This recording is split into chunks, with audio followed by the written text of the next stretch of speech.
ce coup-ci, je vous ai préparé une liste plutôt stylée avec le thème de la rentrée. Je suis un peu en retard, mais je pense que vous allez aimer quand même la liste, donc n'hésitez pas à la checker.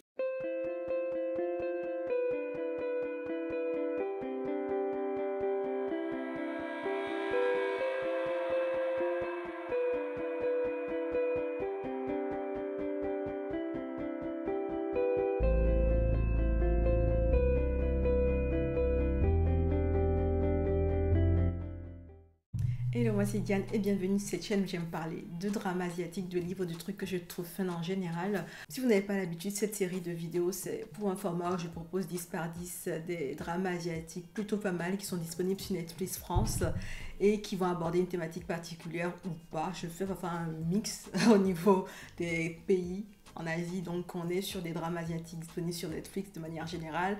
Il y a déjà un volet 1, 2, 3 et 4 qui sont disponibles sur la chaîne. Donc si vous ne les avez pas déjà vus, je vous invite à aller les voir. Ils sont plutôt sympas. C'est assez apprécié, donc n'hésitez pas à aller faire un tour. Je suis un peu en retard, mais j'ai envie de proposer des dramas qui se déroulent dans un contexte de reprise des cours, que ce soit au collège, lycée, université ou dans une école simple. Et bon, on va pas tarder, hein, let's go pour cette série de 10. Petite mention, les 10 dramas de son volet sont classés en 3 catégories selon que vous avez envie de passer des visionnages plutôt high en émotion, plutôt mid en émotion ou plutôt sweet en émotion. Je vais vous expliquer à quoi correspondent toutes ces catégories-là. Alors, dans la catégorie high, vous allez retrouver 4 dramas qui mettent en avant des problématiques qui sont assez dures et violentes dans le milieu d'élèves et d'étudiants. On va être beaucoup sur du harcèlement, on va être sur des brimades, on va être sur des actes assez violents. Donc, ça peut être trigger warning. Donc, voilà, je préférais préciser ça quand même. Il y en aura 4 qui seront mid parce que selon moi, ils mélangent plutôt bien challenge et scènes psychologiquement dures pour les élèves avec des moments d'accalmie en fait. C'est comme un mélange sweet and sour, donc c'est équilibré on va dire sur l'amas de choses négatives et l'amas de choses positives. Donc on est sur une vibe mid et il y aura 2 dramas qui seront dans une phase sweet, soft, enfin bref, on est sur des dramas feel good qui vont vous mettre de bonne humeur où vous n'aurez que des émotions positives en les regardant techniquement. Donc voilà. Et pour chacun des dramas dans cette liste, je vais préciser à quelle catégorie ils appartiennent pour que vous ayez un disclaimer, vous sachiez à peu près quoi vous attendre en allant les voir. Le premier drama de cette catégorie est Chastity High, qui est un drama japonais de 8 épisodes de 50 minutes. C'est une production de 2024 qui va raconter la vie de lycéens dans un établissement très huppé. On est sur un établissement qui récemment a opté pour passer mixte, c'est-à-dire que c'était qu'un établissement de jeunes filles, il mélange maintenant avec des jeunes garçons, donc on va être sur un établissement mixte. Et pendant que cette réforme-là est en train de passer, ils mettent en place des réglementations strictes contre les relations amoureuses. Toute personne qui se ferait surprendre à être dans une relation amoureuse serait bannie de l'école. Vu que toute personne qui enfreint les règles est censée se faire expulser de l'établissement, une fille qui est dans le besoin va profiter de cette faille-là pour se glisser et proposer un service à ses camarades en leur disant que écoutez, si on vous dénonce pour des relations amoureuses, venez vers moi, je peux faire effacer les preuves en question et vous ne serez pas puni par les règles. Donc voilà, moyennant bien entendu de l'argent. Donc voilà, elle lance son petit business en parallèle. Et ce qui est intéressant avec ce drama que moi j'ai bien apprécié, c'est que c'est un drama qui a un peu page turner. On a envie de savoir ce qui se passe à chaque fin d'épisode, on a envie d'enchaîner le suivant. On est sur une histoire assez intéressante parce que on va rencontrer beaucoup de personnes dans le cas en fait des personnes qui vont pas respecter les règles. Donc il y aura beaucoup d'histoires de personnages qui vont vous toucher, que vous le vouliez ou non. Et justement, la panoplie de personnages rend le drama assez dynamique. On est aussi sur quelque chose qu'on voit très peu côté drama japonais, hein, ce genre de situation où on est dans un établissement élitiste et tout ça. C'est assez rare en général comme prémisse. Et du coup, je trouvais intéressant en fait de le regarder puisqu'on n'a pas l'habitude de voir ce genre de truc déjà. Et ça faisait plaisir en fait d'avoir des lycéens très très riches, très très pétés de thunes, qui avaient un ego encore gérable quoi. Parce que dans les dramas coréens, quand vous voyez les jeunes pétés de fric dans les lycées élitistes, là honnêtement l'ego et eux, oula, ils sont hyper arrogants, hyper élitistes et parfois ça peut fatiguer. On n'a pas ça dans le drama japonais, moi j'ai trouvé ça assez rafraîchissant. Petite mention sur la moralité, il y a pas mal de... Voilà, il y a pas mal de... En fait, je pense que le drama est tagué même sexe sur Netflix, donc... Bref, je vous recommande si vous avez envie de voir une version japonaise des dramas écoles dans des milieux très sélects, très huppés et tout ça. Si vous avez envie de ce genre de vibe, je vous le recommande. Le deuxième drama de cette liste est Mélancolia, qui est un drama coréen de 16 épisodes d'une heure environ. C'est une production de 2021 qui va raconter l'histoire de lycéens dans un lycée basé sur un système de classement selon les notes en fait. Plus t'es meilleur élève, mieux t'es classé. Et beaucoup de meilleurs élèves ne le sont pas parce qu'ils sont intelligents et qu'ils travaillent fort pour arriver.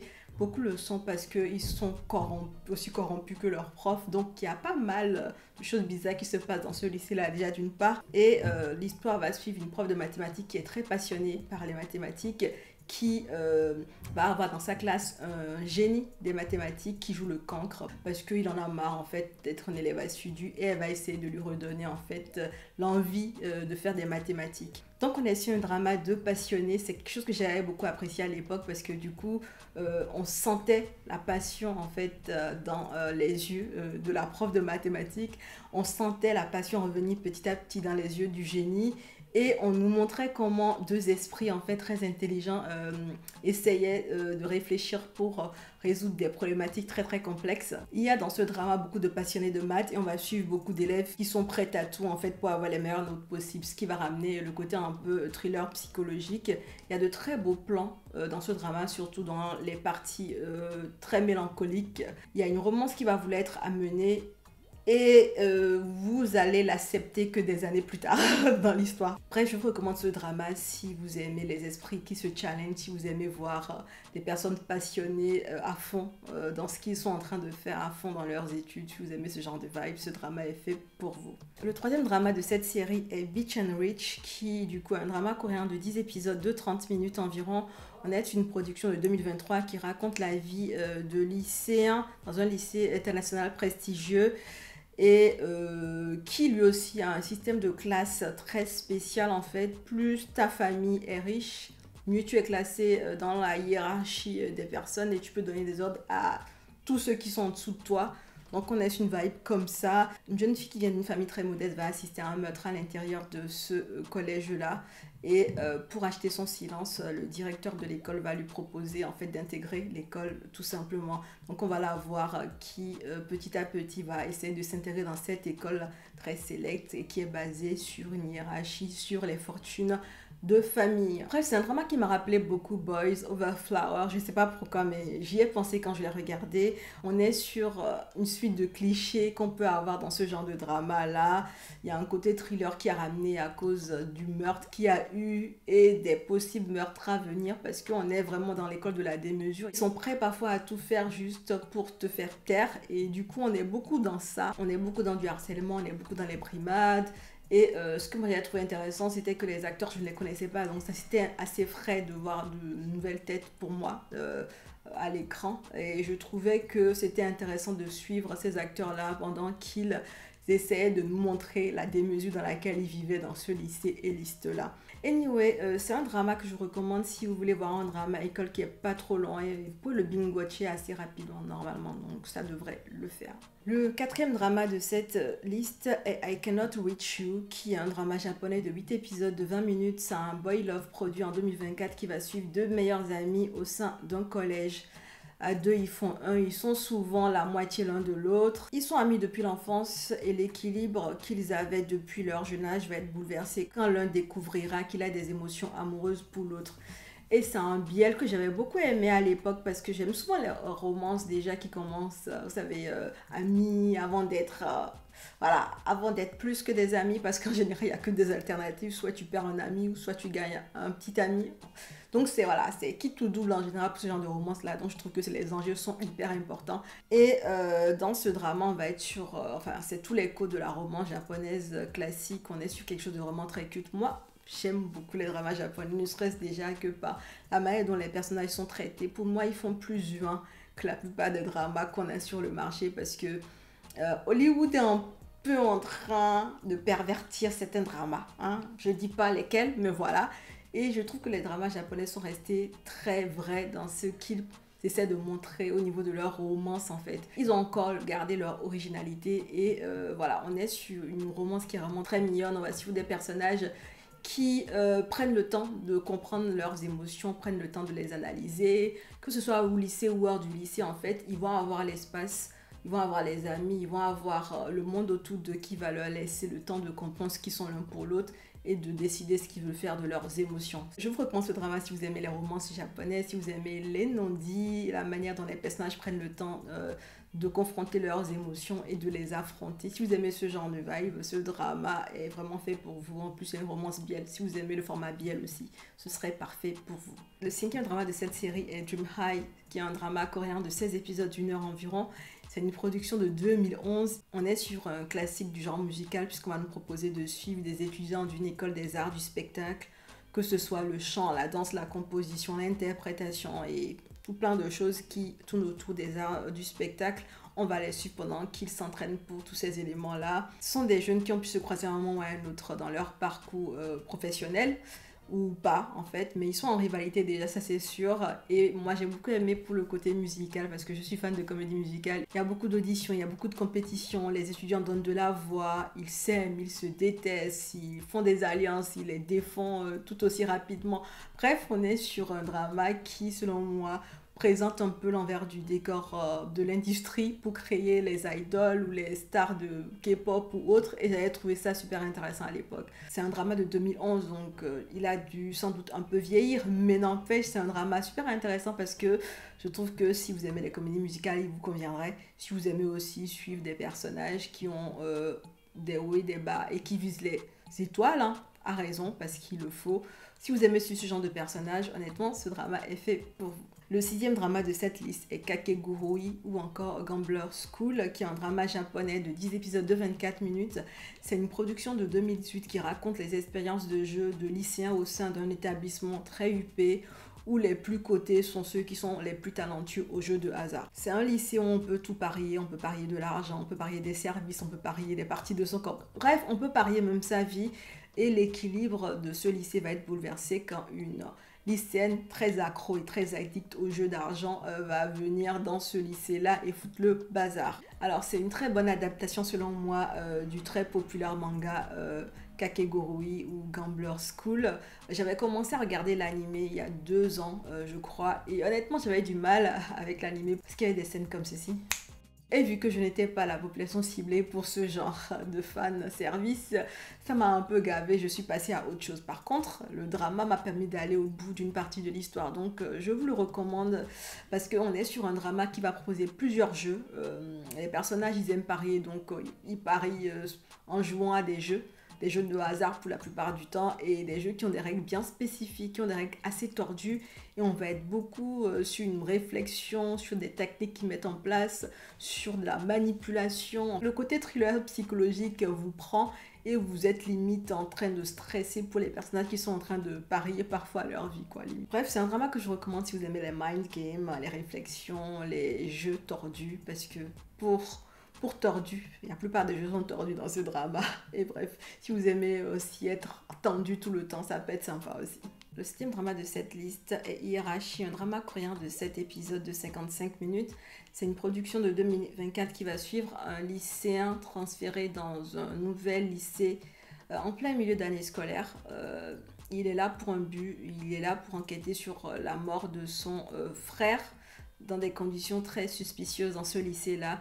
Et il va rencontrer le groupe de personnes que celui-ci a côtoyé, le groupe de personnes qui dirigent le lycée parce qu'on est sur un système de caste. Il y a une hiérarchie qui est établie selon les fortunes familiales et plus tu es en haut de la chaîne, plus tu commandes tout et plus tu peux faire du mal à tout ce que tu veux.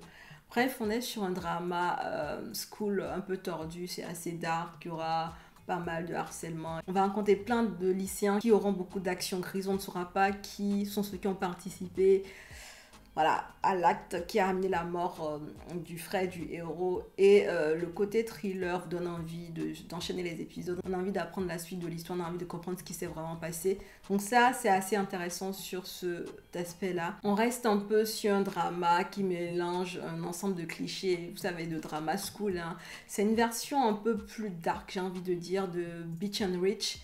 Parce que du coup, on est vraiment sur des trucs très tordus qui se passent dans ce lycée-là et des adultes dans le lycée qui sont tout aussi tordus que les étudiants, quoi. Donc ouais, le degré d'insanity est assez élevé. Des personnages un peu plus touchants, qui ont un peu plus de bon sens, auraient ramené ce drama dans un tout autre niveau, selon moi. Et bon, voilà, je vous le recommande si vous aimez les dramas où vous montrez des personnages beaux, qui sont habillés comme s'ils vont à un fashion show H24 et qui sont vraiment complètement déconnectés de la réalité, quoi, parce que oula, ils planent. Le 8e drama de cette série est Candy Online, qui est un drama thaïlandais de 13 épisodes de 24 minutes. C'est une production de 2019 qui raconte l'histoire d'une jeune collégienne dont une vidéo un peu dénudée va fuiter sur un live qu'elle est en train de faire et des répercussions que ceci aura pour elle au sein de son établissement et au sein de la petite ville où elle vit avec sa mère et sa grand-mère. Les épisodes sont assez courts, c'est assez bien rythmé, ça donne envie de connaître la suite. Je n'avais pas forcément d'attente particulière pour ce drama et j'ai été assez bluffée par comment il a été bien développé. Et en même temps, pourquoi ça m'étonne. Je trouve en général que les Taïwanais développent bien les sujets très sérieux dont ils parlent la plupart du temps dans leur drama. Et ça ne manque pas là parce qu'on va être sur le traitement des réseaux sociaux, l'image, les préjugés qu'on peut avoir sur des personnes qui sont streamers, qui sont influenceurs, les préjugés qu'on peut avoir aussi sur les familles des gens. Bref, il y a pas mal de sujets hyper intéressants qui sont traités dans ce drama-là. Il y aura toute la partie où le collège sera en train de mener l'enquête pour savoir si la fuite de la vidéo a été intentionnelle ou pas, parce qu'ils soupçonnent peut-être qu'on ait envie de vouloir faire beaucoup de vues en se dénudant. Bref, il y a tout un pan de l'histoire qui va suivre l'enquête du collège qui est en train de comprendre ce qui s'est passé. Et l'autre pan de l'histoire va nous raconter ce qui se passe au sein de la famille de la jeune fille, ce qui se passe avec ses amitiés, ce qui se passe dans la ville pour elle après que la vidéo ait fuité. Donc honnêtement, hyper intéressant. C'est un drama qui m'a ramené du sourire aux lèvres, m'a donné du baume au cœur parce que c'est vrai qu'il y avait des thématiques un peu compliquées à gérer, mais je trouvais que le cercle d'amis qu'avait l'héroïne était hyper positif en fait. C'était des personnes qui, de prime abord, on ne les attendait pas sur certaines actions qu'ils vont poser plus tard en fait. Voilà, on est sur un drama où vous n'allez pas deviner les trajectoires des personnages, pas du tout. Toutes les décisions, tous les faits des personnages de cette histoire m'ont tous surpris la plupart du temps. Je vous le recommande vraiment parce que on ne l'attend pas là où il va en général. Les épisodes voilà, sont assez bien rythmés, on ne s'ennuie pas, on enchaîne ça plutôt rapidement. Et vraiment, si vous avez envie de binge-watcher un drama école qui va vous parler d'une problématique liée aux réseaux sociaux, quelque chose qui va dégénérer à cause des réseaux sociaux, je vous recommande ce drama chaudement parce qu'il est vraiment très bon.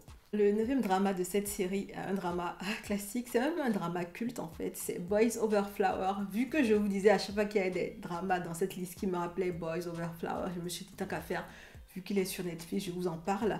Donc Boys Over Flower, un drama coréen de 25 épisodes d'1 heure environ, c'est une production de 2009, ça date, qui du coup est un classique sur ce qui est beaucoup repris dans les dramas écoles actuellement.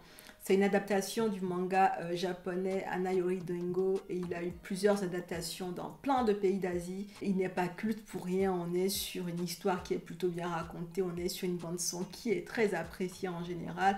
On est sur une histoire avec des lycéens qui sont dans un collège élitiste. Une jeune fille de famille modeste qui va intégrer le lycée parce qu'elle a réalisé une bonne action, qui va croiser un groupe de 4 personnes qui sont les F4 Flower Boy en fait, qui appartiennent aux grands plus 4 fortunes du pays selon l'adaptation. Bref, on est sur un classique, sur un drama culte et je vous le recommande si vous avez envie de voir le blueprint qui a servi en fait au drama école de nos jours chez les Coréens. Bref, n'hésitez pas à le voir, il a peut-être un peu vieilli mais bon, ça fait toujours du bien de voir le blueprint je trouve.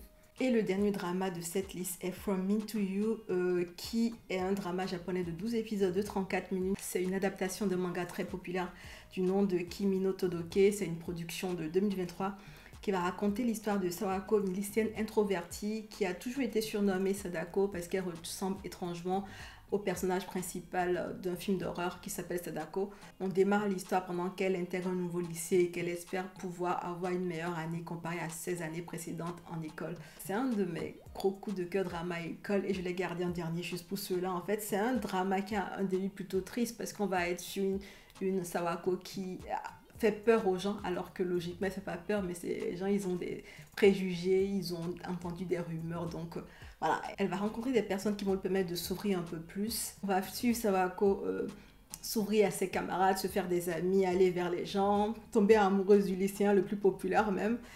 Et honnêtement, les interactions entre les camarades de classe étaient remplies de bienveillance. C'est ce que j'ai aimé dans ce drama. Il y a eu quelques quiproquos, parce que voilà, mais la plupart des actions avaient un fond hyper bienveillant. On était sur des personnes qui ne pensaient pas à mal. Et ça fait chaud au cœur de voir ce genre d'interaction. Ça fait chaud au cœur de voir une jeunesse qui n'est pas pervertie, qui n'est pas violentée, qui n'est pas... Vous savez, qui n'est pas détruite à cause des brimades et tout ça. Ça faisait vraiment plaisir. C'est émouvant, on aime les personnages. C'est un drama qui apaise et redonne grave foi en l'humanité. Et bien entendu, je vous le recommande si vous ne l'avez pas encore vu et que vous voulez passer un très bon moment devant un drama pas très long.